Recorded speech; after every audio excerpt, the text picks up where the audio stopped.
여러분 안녕하십니까? 백운기입니다. 뉴스와이드 시청자 여러분께 먼저 새해 인사 올리겠습니다. 새해 복 많이 받으십시오.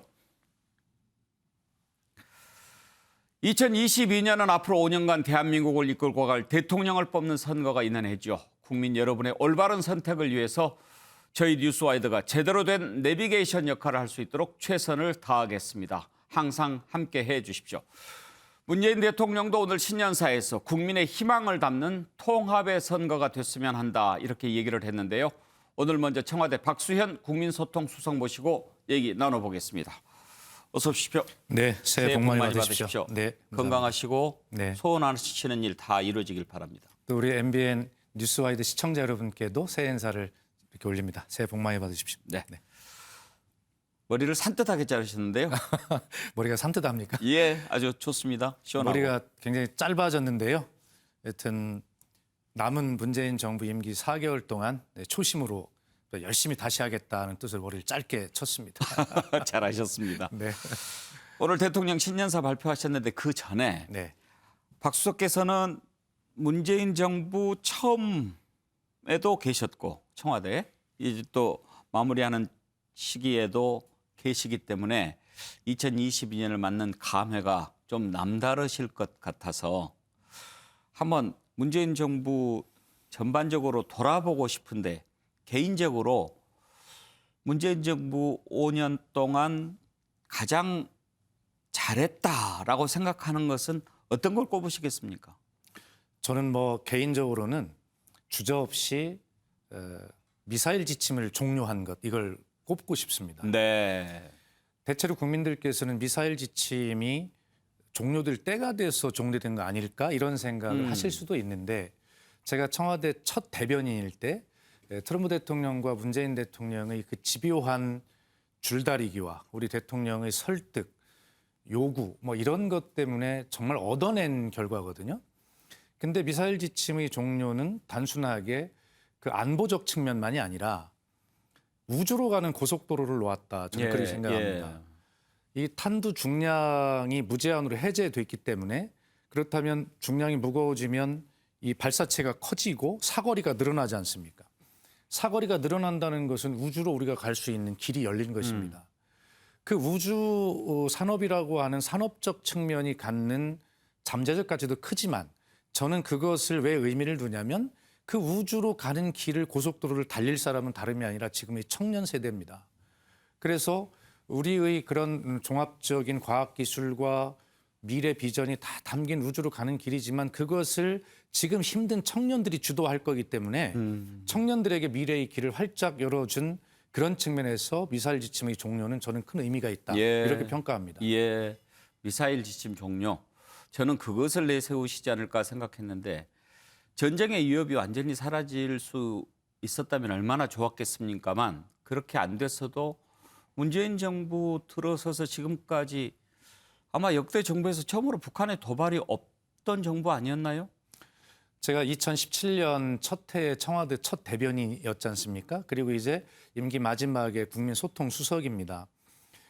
위기의 연속이었죠. 첫 해는 북한이 거의 한 달에 한 번씩 핵과 미사일 도발을 하던 때였습니다. 그래서 우리 국민은 곧 전쟁이 일어날지도 모른다라는 그런 불안감에 휩싸여 있었지요. 그것을 일관되게 문재인 대통령과 문재인 정부의 노력, 한미 공조 이런 것들을 통해서 남북관계 개선을 하고 비핵화 협상을 추동해내고 그러면서 세 번의 정상회담, 북미 정상회담 이런 것들을 이루어내지 않습니까? 비록 그것이 하노이에서 단절이 되긴 했으나 여전히 그 상태가 바이든 행정부가 들어서면서 그런 그 하노이, 그다음 싱가포르 회담이죠. 거기에서 이루어진 합의, 그다음에 우리 그 판문점 합의 이런 것들 토대 위에서 출발한다. 이렇게 되었기 때문에 그 상당한 성과가 이제 쌓여 있는 것이죠. 그래서 첫 번째로는 그런 그 안보 위기를 극복한 과정이었고 또 마지막 수석이 되고 돌아보니까 이 코로나 위기가 정말 그런 안보 위기 못지않은 큰 위기이고 온 국민의 삶을 지금 그 어떤 영향을 미치고 있지 않습니까? 그래서 이런 두 가지 안보 위기와 코로나 위기를 극복해온 그런 과정의 연속이고 그 과정에서 무엇보다 중요한 것은 문재인 정부가 잘한 것이 아니라 위대한 국민께서 함께 해주셨기 때문에 가능했던 것입니다. 예. 그래서 국민과의 대화에서 문재인 대통령도 자화자찬이 아니라 역대 정부가 쌓여왔던 그런 성취의 집적, 그것이 우리가 지금 가지고 있는 현재이고 국민이 함께 이루어진 업적이기 때문에 적어도 우리가 고쳐나갈 부분도 있고 과제도 있지만 적어도 이루어낸 부분에 대해서는 자부심을 갖자. 왜? 그 자부심은 바로 미래로 나아가는 원동력이기 때문에 예. 그렇다. 그런 어떤 말씀을 꼭 오늘 신년사에서도 대통령을 하시고 싶었던 것 같습니다. 예. 그러면 정말 이건 좀 아쉬웠다 하는 부분은 어떤 걸 꼽으십니까? 예, 당연히 뭐 여러 가지를 말씀드릴 수 있겠습니다만 부동산을 뭐 꼽지 않을 수가 없죠. 그러나 그래도 그렇게 국민에게 큰 고통을 드렸던 것에 비하면 지금은 현재 부동산 가격이 하향 안정의 어떤 기조에 올라탄 것이 아닌가 이런 생각을 가지고 있습니다. 그러나 집값이 워낙 많이 올라 있기 때문에 거기에서 뭐 조금 내리는 것이 무슨 큰 의미가 있겠습니까마는 어쨌든 공급이 부족하다고 했습니다. 문재인 정부는 지난 기간 동안 이 공급 기반을 마련하기 위해서 혼신의 노력을 다해왔습니다. 그래서 다음 정부에 넘겨줄 공급 기반 205만 호 공급의 기반을 마련해서 넘겨주게 되는 것입니다. 비록 문재인 정부에서는 그것을 활용하지 못할지 하더라도 그래서 다음 정부는 이러한 일이 없도록 그런 기반을 마련했다. 그래서 저희가 예상하기로는 지난 10년 동안 전국의 우리 주택 공급 양이 46만 9천 호였다면 앞으로 향후 10년간은 저희가 51만 3천 호를 안정적으로 공급할 수 있는 그런 공급 기반을 마련했습니다. 그래서 당장 이 정부 안에 국민께 고통드리는 것은 죄송하지만 또 저희가 물려받은 여건도 있었지 않습니까? 그래서 공급 기반의 확대에 최선을 다했고 그러나 1인 세대의 증가나 이런 새로운 변화의 예측을 제대로 다 담아내지 못함으로써 결과적으로 국민께 고통을 드렸는데 지금은 그나마 그래도 하향세로 돌아서는 그런 예. 시점인 것 같아서 다음 정부까지 한번 이 문제는 길게 봐야 되겠다는 생각입니다. 그래요. 부동산 문제는 참 아픈 부분이었을 겁니다. 그런 악재가 있었음에도 불구하고 문재인 대통령 임기 말인데 지금도 여론조사에 보면 지지율이 40%대가 나옵니다. 역대 정부에서 임기 말에 이런 지지율은 사실 없었지 않습니까? 그 비결을 어떻게 분석하고 있습니까? 참 정말 국민께 감사한 일인데요. 저희는 뭐 여론조사에 대해서 분석하거나 그렇게 하진 않습니다만 제가 생각하기에는 역시 코로나에 대한 국민의 어떤 마음이 이 지지율에 반영이 돼 있다 그렇게 생각합니다. 우선은 저희가 마스크 대란, 뭐 백신 확보가 좀 늦은 것, 뭐 이런 것들을 많이 겪었습니다만 그리고 혼도 났습니다만 그래도 그때 기민하게 대응하면서 국민과 함께 헤쳐왔습니다. 이제 그러한 어떤 위기가 계속될 때 국민께서는 그래도 대통령, 현직 대통령에게 힘을 실어주면서 잘 극복해봐라라고 힘을 모아주신 결과이고요. 그리고 지금 오미크론이라고 하는 새로운 변이가 나타났는데 지금 미국이 하루 확진자가 40만이 넘고 예. 있습니다. 유럽이 막 20만 이렇게 되고 세계 모든 나라가 지금 뭐 오미크론 때문에 난리인데 우리도 조만간 이 오미크론의 영향이 미칠 것이라는 예상들은 하고 있는데 이러한 어떤 오미크론의 불확실성과 불안 앞에 대통령에게 다시 힘을 실어줘서 준비를 잘해봐라 라고 하는 그러한 국민들의 마음이 대통령에 대한 지지율로 반영이 된 것이 아닌가 저는 그렇게 분석합니다. 네, 알겠습니다. 오늘 문재인 대통령 신년사 들어봤는데 핵심 주제를 4가지로 정리를 한다면 아마 이럴 수 있을 것 같습니다. 국민 삶의 완전한 회복, 선도 국가 대한민국, 삶의 질 향상 모두 함께 행복한 나라, 그리고 지속 가능한 평화로 제도화 이렇게 꼽을 수 있을 것 같은데 빠진 거 있습니까?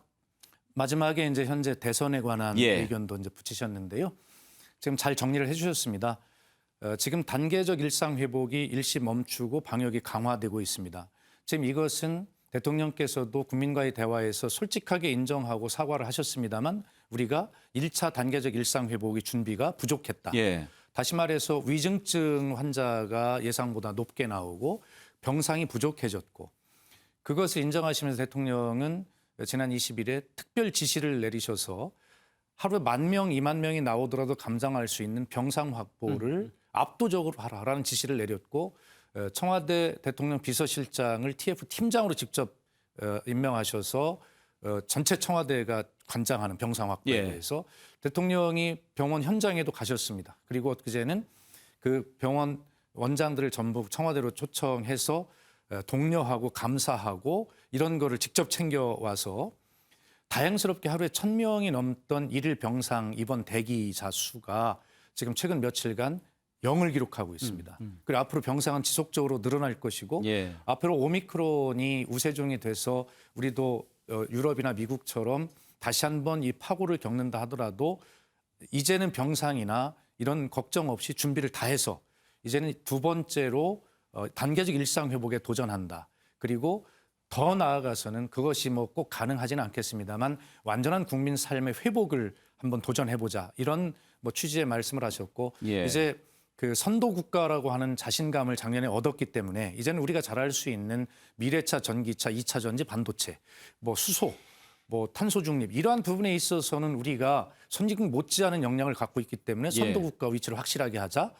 그리고 코로나 때문에 생긴 국민 어떤 삶의 양극화 그리고 수도권과 비수도권의 국토 공간적 양극화 이런 것들을 해결하려면 포용의 리더십, 포용 국가로 갈 수밖에 없다라는 세 번째 말씀 그리고 당장 오늘 한반도 평화에 있어서 새로운 것을 제안하시진 않으셨지만 지금까지 가지고 있는 스탠스를 가지고 임기 말까지 최선을 다하겠다.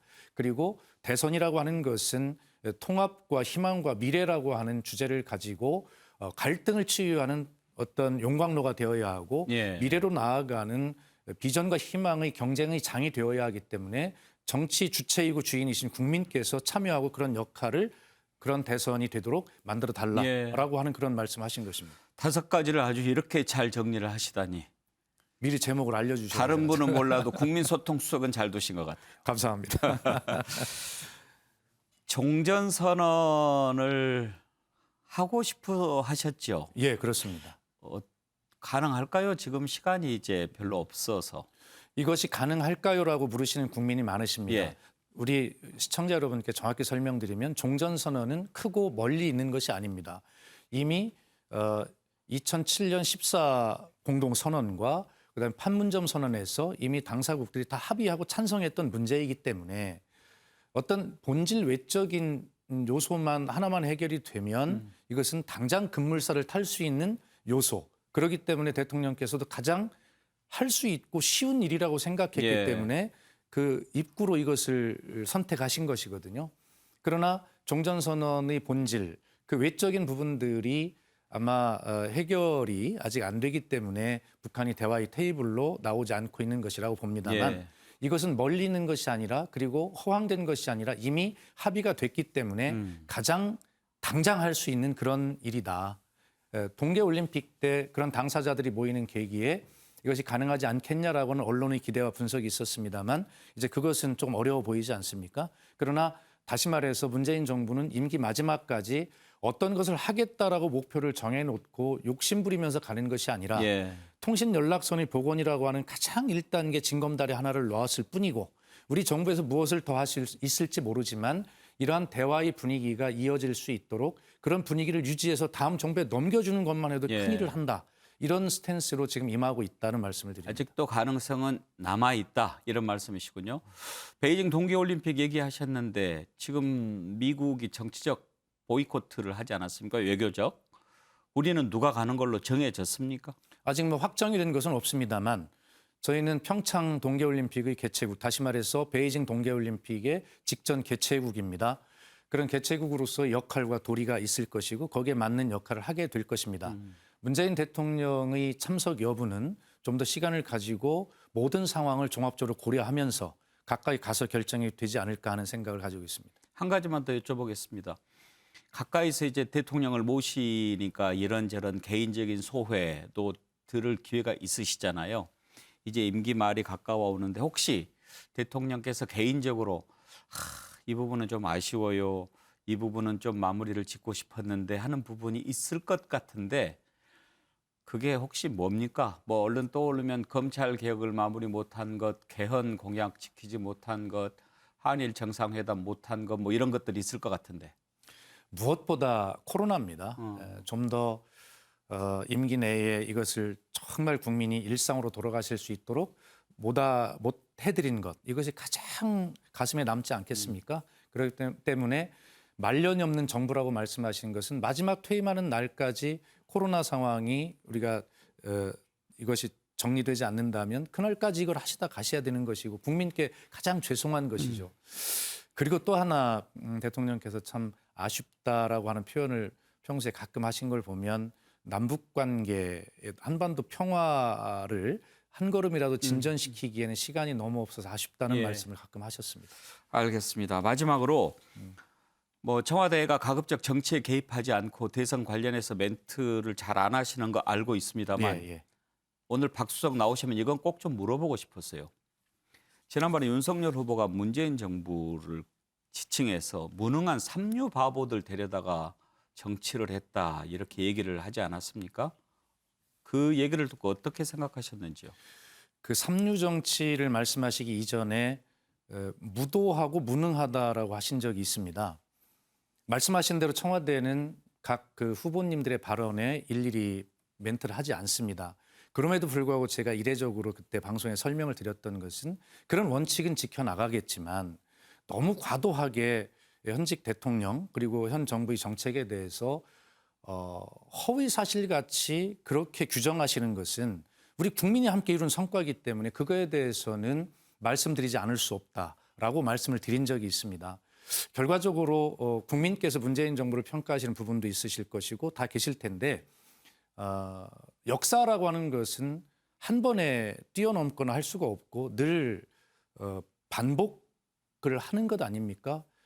진보와 발전과 퇴보를 반복하는 것인데 그런 측면에서 문재인 정부가 야당에서 볼 때 마음에 안 드는 것이 있다 하더라도 문재인 정부 역시 대한민국의 큰 발전 그리고 본인들이 약속하는 대한민국의 발전의 과정에 그래도 벽돌 하나를 놓는 역할을 했다라고 그렇게 역사적 의미를 부여해 줄 때 역사의 연속선상이 있고 국민의힘과 윤석열 후보께서 집권을 하시더라도 거기에서도 발전시킬 수 있는 것이다라는 말씀을 꼭 드리고 싶습니다. 알겠습니다. 오늘 여기까지 듣죠. 네. 감사합니다. 감사합니다. 네, 청와대 박수현 국민소통수석과 얘기 나눠봤습니다.